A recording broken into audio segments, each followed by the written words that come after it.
DK sir, आप सबसे बहुत खुश। बस ऐसे दिल लगा के काम करते रहिए। आप लोग के जितनी जायज मांगे हैं सब मैं पूरी कराऊं। बस एक काम जल्दी से होना चाहिए। मानव दादा, आप चिंता करना छोड़ दीजिए।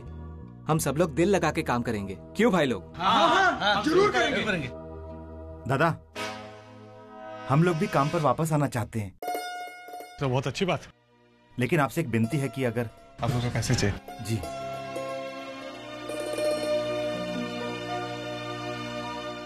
ये रखिए, बाद में और दे दूंगा। आप हम लोगों पर इतना भरोसा करते हैं। क्यों? तुम लोग भी तो हम पे भरोसा करके आए हो। क्यों? चलो काम शुरू करते। तुम लोग सबके सब गद्दार हो।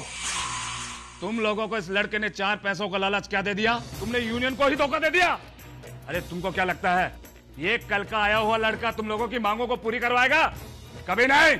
देखना तुम लोग, देखना, ये तुमको सीढ़ी बनाकर खुद ऊपर चला जाएगा और तुम लोग यहीं के यहीं रह जाओगे। ये लोग अब तुम्हारी बात नहीं मानेंगे। तुम एक काम क्यों नहीं करते? तुम भी हमारे साथ हो जाओ, सबकी भलाई इसी में।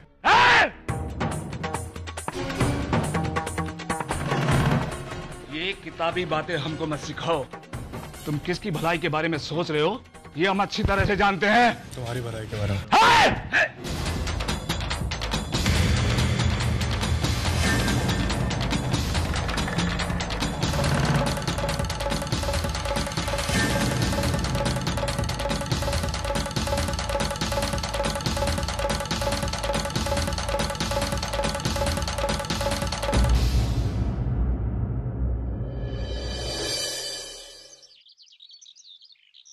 डीके सर की दी हुई मोहलत में सिर्फ अब 1 दिन बचा है। क्या करूं? कुछ मजदूरों ने तो काम शुरू कर दिया है, लेकिन बचे हुए मजदूरों को कैसे मना? एक ही रास्ता है, मुझे उस सुम्मे की असलियत सबके सामने लानी होगी।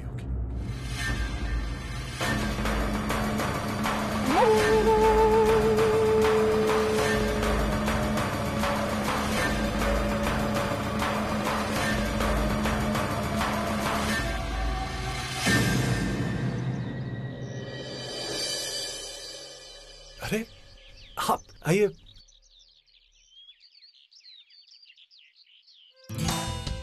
आपको ऊंचाइयों से डर नहीं लगता? नहीं। देखिए ना, यहां से शहर कितना छोटा लग रहा है। मन कर रहा है बस आगे बढ़ूं और मुट्ठी में कर लूं। इतना आसान नहीं है। इस शहर में हजारों लोग आते हैं इस शहर को अपनी मुट्ठी में करने का सपना लेकर, लेकिन इस भीड़ में कब कहां कैसे खो जाते हैं उन्हें खुद पता नहीं चलता। इस शहर पर अगर राज करना है तो काबिलियत की जरूरत है, और वो काबिलियत तुम में है माना।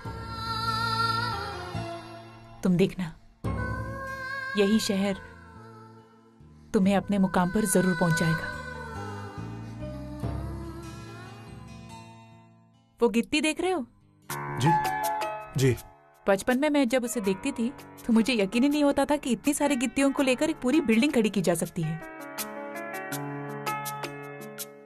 आज उसकी ताकत का अंदाजा हो रहा है। इंसान भी गिट्टी की तरह है, अगर उसे अपनी ताकत का अंदाजा हो जाए तो वो अपने लिए पूरी एक दुनिया खड़ी कर सकता है। और माना तुम ऐसा मत सोचो कि तुम्हारे पास सिर्फ एक दिन है। तुम्हारे पास 24 घंटे हैं, 1440 मिनट, 86,400 सेकंड। तो आज तो वक्त के मामले में तुम अमीर हो। आप सही कह रही हैं आश्रय जी, मुझे इतनी जल्दी हार नहीं माननी चाहिए। बस कैसे भी करके अपनी काबिलियत साबित करनी है बस। एब्सोल्युटली। और अब हमें घर चलना चाहिए। तुम्हारी अर्चना तुम्हारा इंतजार कर रही होगी। जी चलिए। चलो।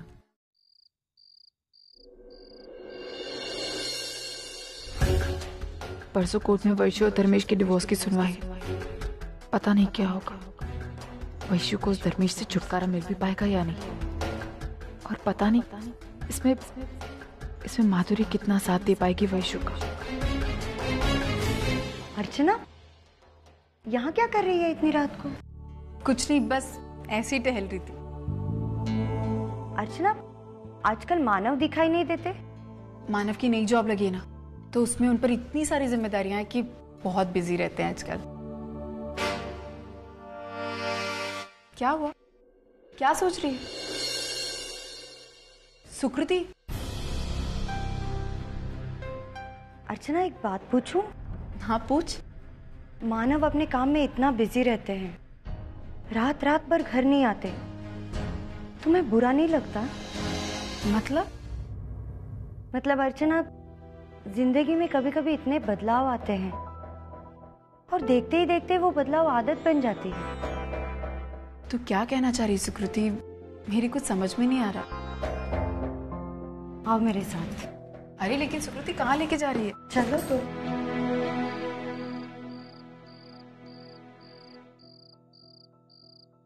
इस बंगले को देख रही हो अर्चना? इस बंगले की जो मालकिन है ना, वो कभी हमारी ही तरह एक साधारण सी चाल में रहती थी। पति पत्नी दोनों की एक खुशहाल गृहस्थी चल रही थी।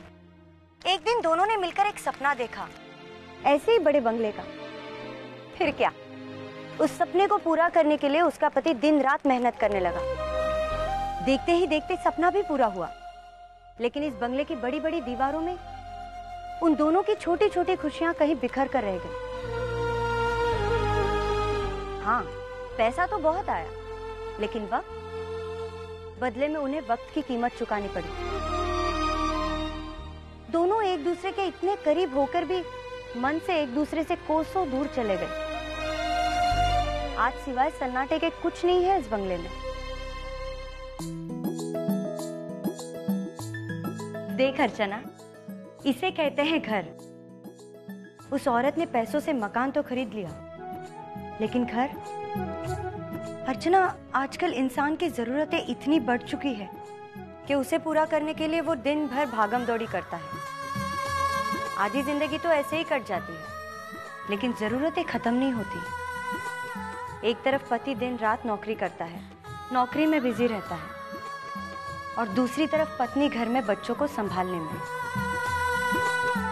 कभी कभी तो ये नौकरी सौतन लगने लगती है। मुझे ऐसे लगता है अर्चना, तेरी जिंदगी में भी ये सौतन आ चुकी है। नहीं सुकृति, मेरी जिंदगी में मानव की नौकरी कभी सौतन बनकर नहीं आ सकती, क्योंकि मानव की जिंदगी में मुझसे बढ़कर और कुछ है ही नहीं। और वैसे भी वो जो कुछ भी कर रहे हैं वो मेरे लिए ही कर रहे हैं ना। तो फिर वो तो है, लेकिन मानव का नौकरी की तरफ देखने का नजरिया अब बदल चुका है। पहले वो नौकरी को अपने सपनों को पूरा करने का एक जरिया समझते थे, लेकिन अब वही नौकरी उनकी मंजिल बन गई है। मुझे डर है अर्चू, कल तक जो मानव सिर्फ अर्चना का था, वो आने वाले कल में सिर्फ नौकरी का बनकर न रह जाए। ऐसा कुछ नहीं होगा, क्योंकि मानव की जिंदगी में मुझसे बढ़कर और कुछ नहीं है। कभी भी मानव की जिंदगी में नौकरी मेरी जगह नहीं ले सकती। चल अभी बातें छोड़। लेकिन देख, मैं समझ सकती हूँ तू ऐसा क्यों सोच रही है, क्योंकि तेरे पति तेरे साथ नहीं रहते, इसलिए तेरे मन में ऐसा ख्याल आना जायज सी बात है। लेकिन जल्दी तेरी सोच बदल जाएगी जब तेरे पति तेरे पास आएंगे और तुझे ढेर सारा प्यार देंगे। इसलिए तू इन सारी बातों को छोड़। चल अभी रात भी बहुत हो गई, आराम कर दे। चल।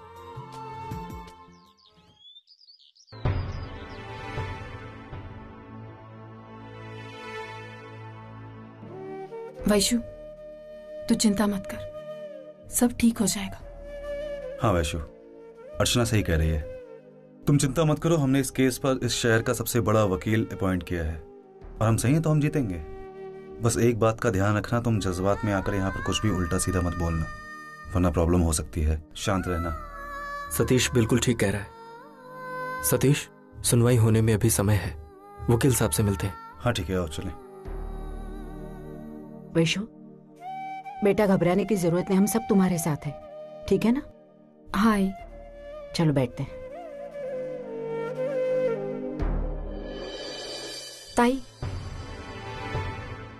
ताई, माधुरी आने वाली है ना?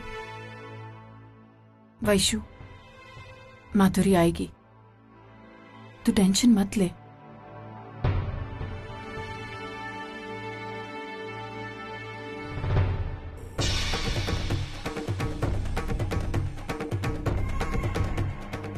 वैशाली, तुम ये सही नहीं कर रही हो।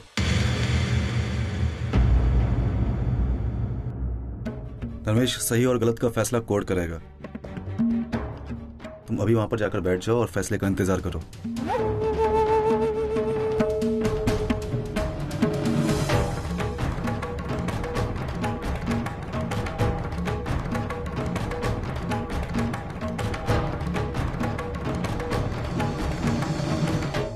वैशु, जा।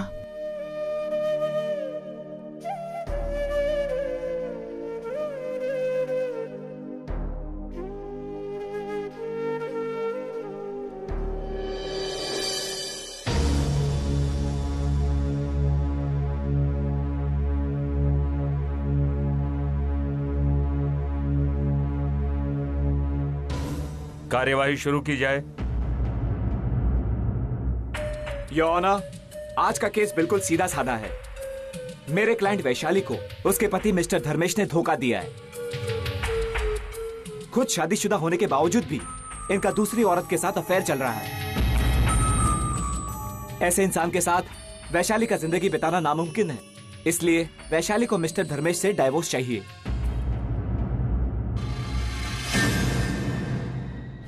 योर ऑनर, जहां तक मेरी जानकारी है, मेरे क्लाइंट धर्मेश और वैशाली की कभी शादी हुई ही नहीं।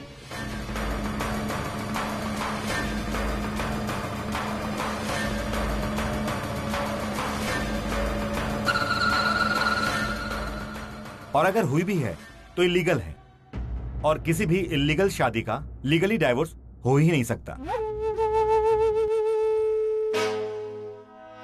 कौन सी शादी लीगल है और कौन सी इलीगल है, यही बात तो आज जाननी है। इसके लिए मैं मिस्टर धर्मेश से कुछ सवाल पूछने की इजाजत चाहता हूँ। इजाजत है। मिस्टर धर्मेश, आपकी और माधुरी की शादी कब हुई थी? 4-5 साल हुए। 4 या 5 साल मिस्टर धर्मेश? क्योंकि 1 साल का फर्क भी बहुत ज्यादा मायने रखता है। शादीशुदा जिंदगी में 1 साल में बच्चे भी हो जाते हैं। 5 साल हुए। गुड। तो आपकी वैशाली के साथ शादी कब हुई? 28 नवंबर 2009। शादीशुदा होने के बावजूद भी आपने दूसरी शादी क्यों की?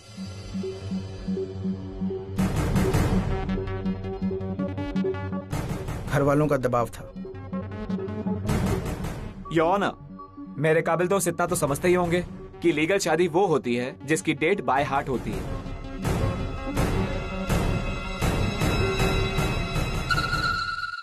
Over to you now. मैं मिस वैशाली से कुछ सवाल पूछना चाहूंगा। इजाजत है। आपको ये कब पता चला कि धर्मेश का किसी दूसरी औरत के साथ अफेयर चल रहा है? जी, कुछ ही महीनों पहले मैंने उन दोनों को एक होटल में रंगे हाथों पकड़ा था। और आप होटल तक कैसे पहुंची? वो एक इत्तेफाक था। आपको ऐसा नहीं लगता कि आपके साथ इत्तेफाक कुछ ज्यादा होता है? जब आपको कुछ महीने पहले आपके पति के अफेयर के बारे में पता चला, तो आपने उसी समय केस फाइल क्यों नहीं किया?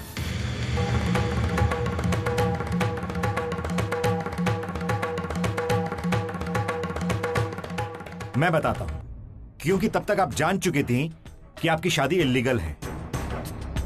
आपने जबरदस्ती मेरे क्लाइंट के साथ रिश्ता बनाए रखने की कोशिश की, और जब मेरे क्लाइंट ने आपको पत्नी का दर्जा नहीं दिया, तो आपने मेरे क्लाइंट को ब्लैकमेल करना शुरू किया।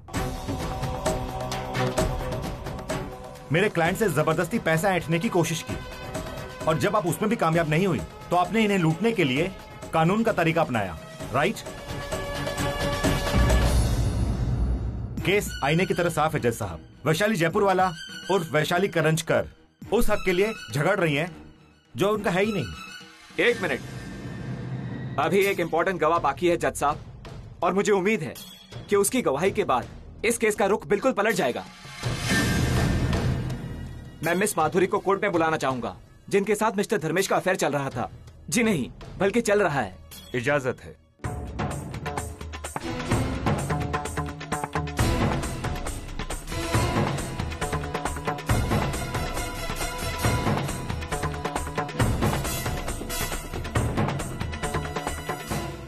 Your honour, miss Madhuri court नहीं आई हैं। वो किसी निजी काम से शहर के बाहर गई हैं। जज साहब, मैं यहाँ हूँ।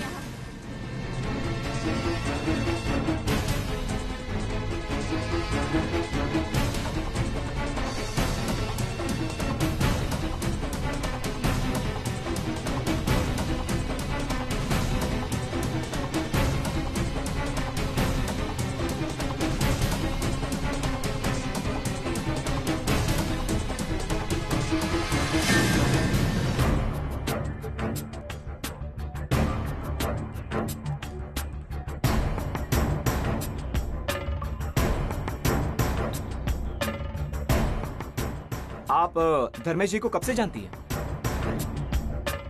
पिछले 6 सालों से। कैसे?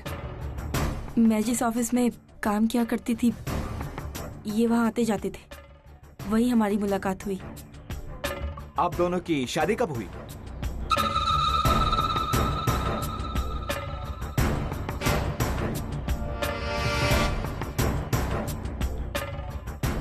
मिस माधुरी, मैंने पूछा आप दोनों की शादी कब हुई? हमारी शादी कभी हुई ही नहीं।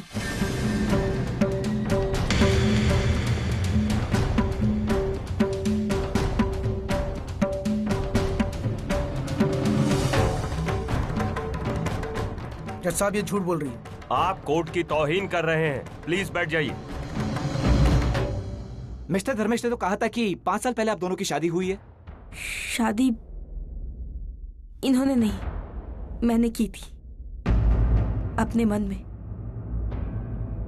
क्योंकि ये रिश्ता मेरे लिए किसी अफेयर से कहीं ज्यादा बढ़ के था। लेकिन बदकिस्मती से कानून की नजरों में ऐसे रिश्तों के कोई मायने नहीं। धर्मेश ने मुझे भगवान के सामने मालाएं जरूर पहनाई थी, लेकिन ना कोई फेरे हुए, ना कन्यादान और ना ही रजिस्ट्रेशन।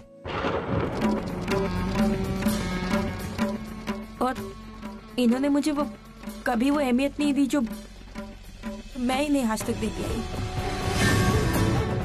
इन्होंने तो बस मुझे इस्तेमाल किया है।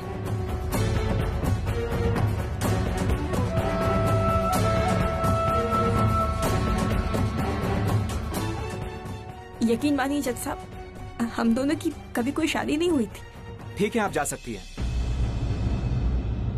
That's all, Your Honor.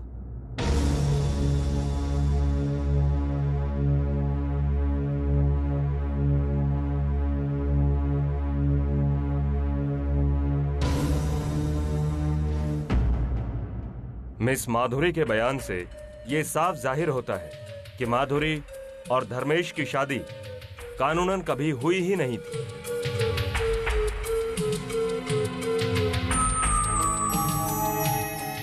इसलिए ये अदालत धर्मेश और वैशाली की शादी को लीगल मानते हुए आज उन दोनों का डाइवोर्स मंजूर करती है। और वैशाली के पेट में उसका बच्चा पल रहा है, इसलिए ये अदालत मिस्टर धर्मेश को ये हुक्म देती है कि वो अपनी आधी प्रॉपर्टी और बैंक सेविंग्स वैशाली के साथ शेयर करे।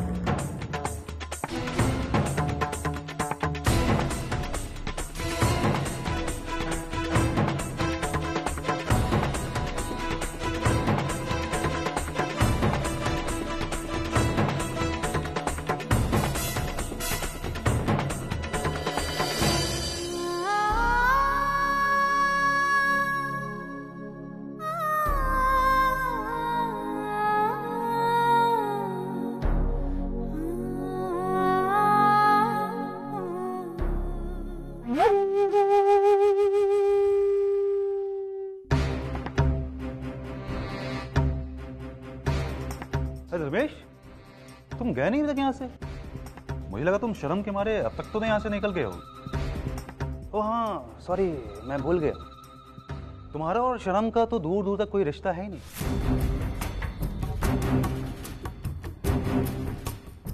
सतीश, मैंने ऐसा किया ही क्या है जो शर्मिंदा होकर मुझे यहाँ से चला जाना चाहिए?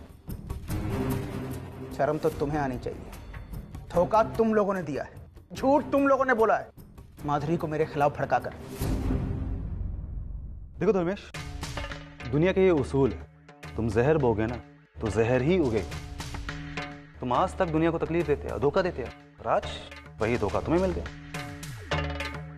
लेकिन दुख इस बात का है ना कि तुम्हें कोई गम नहीं है, तुम्हारी आंखों में पछतावे के एक भी आंसू नहीं।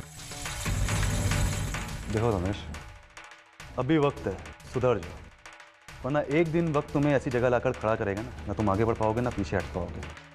अकेले रहे और अकेले ही रह पाओगे। और हाँ, हमारा फर्ज है समझाना, हमें समझाया, अब ये समझे ना समझे वो इसकी मर्जी, लेकिन तुम्हारी हार तुम्हें बहुत बहुत मुबारक हो। रह जाओ, क्या याद रखोगे? मैं हार मानने वालों में से नहीं हूं। बहुत खुश हो ना अपनी जीत पर, लेकिन एक बात सुन लो, मैं अभी तक हारा नहीं हूं। धर्मेश कभी हार नहीं मानेगा। मैं वापस आऊंगा, मैं बदला लूंगा तुम लोगों से। देखना तुम लोग, धर्मेश हारा नहीं है, याद रखना तुम लोग।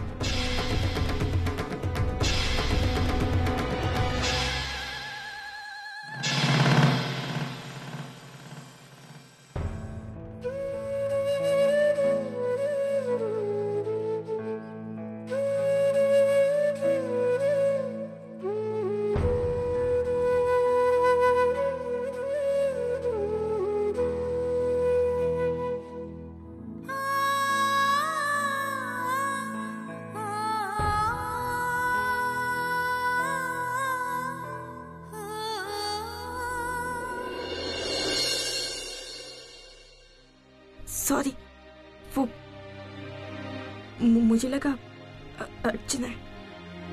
सॉरी तो मुझे कहना चाहिए माधुरी। मैंने हर बार तुम्हें गलत समझा। जब भी तुम मुझे मिली मैंने सिर्फ तुम्हें कोसा कि आज तुमने मेरे लिए इतनी बड़ी कुर्बानी दी माधुरी। आज तुम्हारी वजह से मेरे आने वाले बच्चे को एक नई पहचान मिलेगी। वो नाजायज नहीं कहलाएगा और हम दोनों सुकून से जिंदगी जी पाएंगे।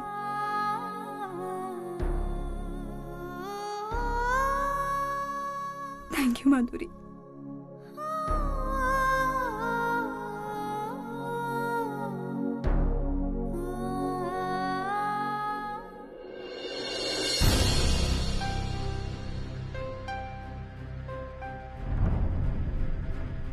अरे यहाँ का सारा सामान कहाँ गया? सारे औजार, सारे रॉ मटेरियल्स, सब कुछ यहीं तो छोड़कर गया था मैं। सब गायब है। अरे नंबर 1 का माल दिया है तुम्हें, बिल्डिंग के लिए मंगवाया था। अब यहाँ तो कुछ हुआ नहीं, तुम्हें दे दिया। अब बाजार भाव का 80% तो मिलना चाहिए।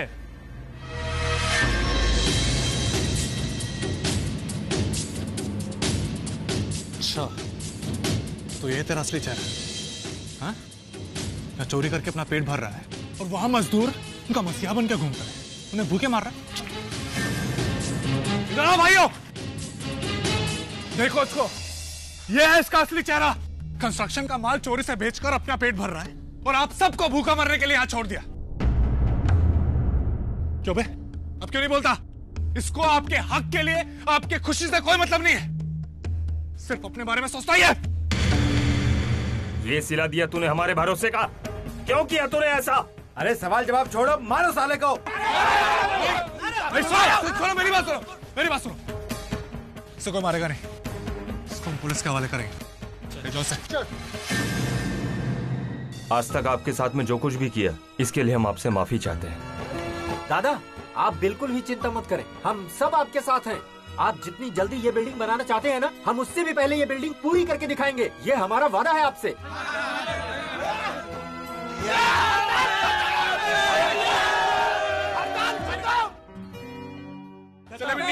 नीचे नीचे नीचे उतारिए। देखिए, अभी हम सबको एक होकर बहुत जल्दी ये काम पूरा करना है, ठीक है? जी बिल्कुल। हाँ।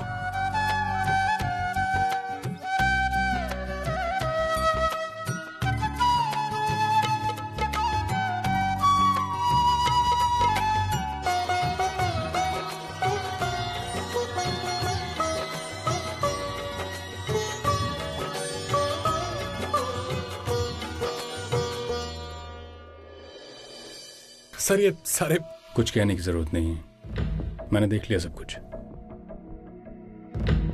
मैंने देखा कि तुमने काम न सिर्फ पूरा किया है बल्कि वक्त से पहले किया है। लेकिन सर, आप लोग यहाँ पे कैसे? मैं यहाँ से गुजर रहा था, सोचा देखते हैं यहाँ क्या हो रहा है। तुम बहुत जल्दी तरक्की करोगे मानव। आज से तुम डीके कंस्ट्रक्शंस के परमानेंट एम्प्लॉय और तुम्हारी तनख्वाह 50,000 रुपए होगी। 1 मिनट। मैम? यस। 50,000 रुपए? Congratulations Manav, you deserve it.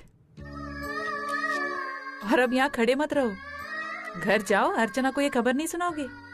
जी जी sir, thank you sir. It's alright. Archana चलें? या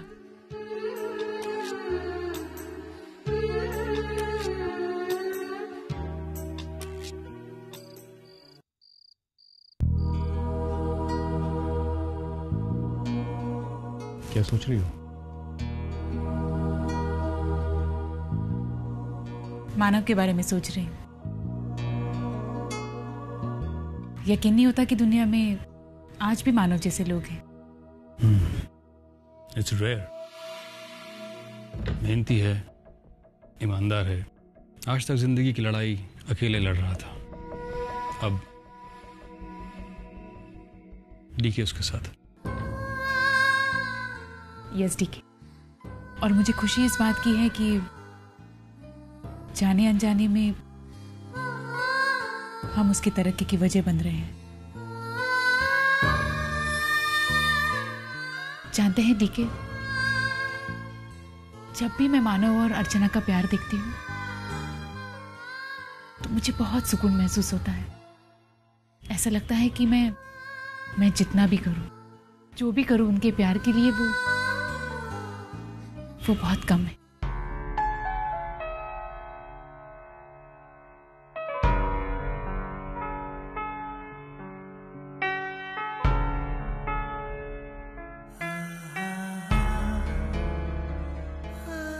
I love you.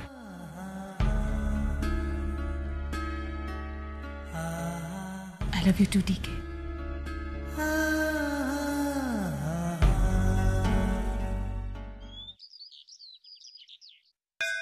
आई तुला वाढदिवसाच्या हार्दिक अगं शुभेच्छा। बाई. नमस्कार करते।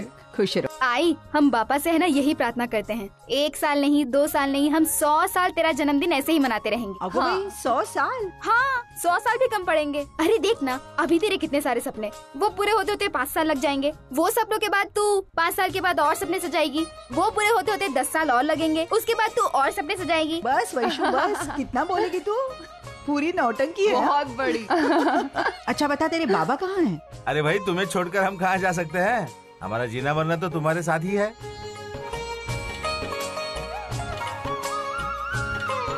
वाढदिवसाच्या लाख लाख शुभेच्छा, जन्मदिन मुबारक हो।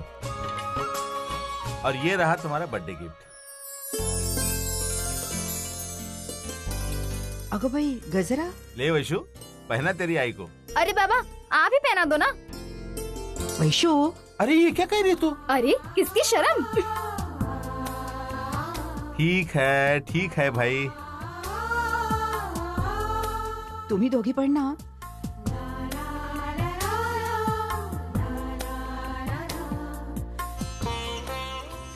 आई, अरे खुश रहो। तभी मैं सोच रही थी अर्चू कैसे नहीं आए अभी तक। लेकिन मानव, तुम आज ऑफिस नहीं गए? नहीं आई, जाना है ना, लेकिन आपका बर्थडे था तो विश किए बिना कैसे जा सकता था। अच्छा ये बस एक बात रह गई, वो आते वक्त सारे दुकान बंद थे ना, इसलिए हम आपके लिए कोई गिफ्ट नहीं ला सके। मानव, तुम दोनों आ गए, यही मेरे लिए बहुत है। चल पूजा करते हैं।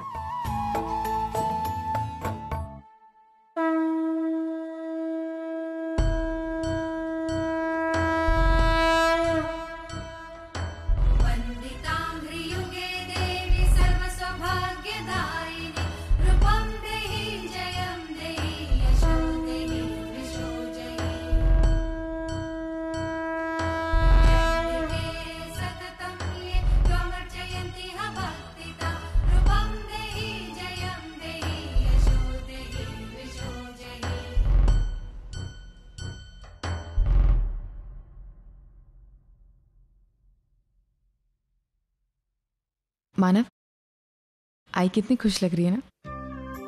बहुत खुश। और जब अपने इतने खुश होते हैं ना अर्चना, तुम्हारी खुशी और बढ़ जाती है। और ये तो कुछ नहीं है, ये तो शुरुआत है। अब तुम देखना, मैं इतना पैसा कमाऊंगा कि ये खुशी दुगनी हो जाएगी। मानव, मैं मानती हूँ कि इंसान की जिंदगी में पैसा होना बहुत जरूरी है, लेकिन पैसों से सारी खुशियां नहीं खरीदी जा सकती ना। अपनों का प्यार, अपनों के साथ सुख दुख बांटना, ये सब कुछ पैसों से नहीं खरीदा जा सकता। और वैसे भी मुझे उतनी खुशियाँ चाहिए जो मैं आपके साथ बांट सकूं। मुझे पता है कि अपनों का साथ बहुत जरूरी है, लेकिन अर्चना पैसा कमाना उतना ही जरूरी है। आजकल जिंदगी में खुशियों का हाथ पकड़ के आता है पैसा, और आज इतने मेहनत करके मैं आज 50,000 कमा रहा हूं। कल मैं 1 लाख कमाऊंगा, फिर मैं 2 लाख कमाऊंगा, और फिर देखना आप कितने खुश रहते हैं। लेकिन मानव, हमें इतने पैसों की क्या जरूरत है? जरूरत है अर्चना, बहुत जरूरत है। आजकल जिंदगी जीने का दूसरा नाम पैसा बन चुका है। जितना ज्यादा पैसा होगा उतनी ज्यादा खुशी होगी, उतना बड़ा स्टेटस होगा। हमें किसी के सामने हाथ नहीं फैलाना पड़ेगा, कोई हमें बेइज्जत नहीं कर पाएगा, और तुम सबकी हर जरूरत मैं पूरी करूंगा। मेरी जिंदगी का सिर्फ एक मकसद है, बहुत बहुत पैसा कमाऊंगा और बहुत खुश रखूंगा सबको।